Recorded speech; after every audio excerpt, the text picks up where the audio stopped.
আসসালামু আলাইকুম প্রিয় দর্শক, দুপুরে খিদা লাগছে প্রচুর। আসলাম কাঠগড় স্টেনলেস্টিক ডিপোতে কাজ করার জন্য। তো কাজ শুরু করতে পারিনি, ভাবলাম এই ফাঁকে দুপুরের খানাটা খেয়ে নেই। তো চললাম, ভালো একটা রেস্টুরেন্ট খুঁজে একটা রেস্টুরেন্ট পেলাম। যাক, ভিতরের অবস্থাটা খুবই সুন্দর। আমিও হাত মুখ ধুইয়া টেবিলে বসলাম। ম্যানেজার আসলো, স্যার কী খাবেন? আমি বললাম কী কী আছে।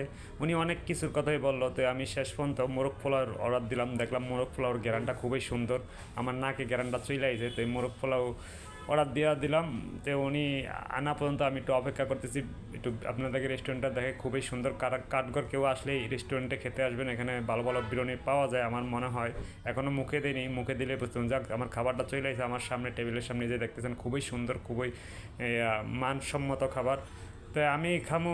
আমি আসলে মুরগির রান পছন্দ করি, ওনাকে বলা হয় নাই, উনি আমাকে সিনার মাংস দিয়েছে। যাই হোক, কিছু করার নেই, খেয়ে নিই, যেহেতু হাত দিয়ে দিয়েছি। খাবারটা খুবই সুস্বাদু, আমার খুব ভালো লাগছে। আপনারা কাঠগড় কেউ কাজে আসলে বা কর্মে আসলে, আমার ভিডিওটা এই পর্যন্তই। ধন্যবাদ সবাই।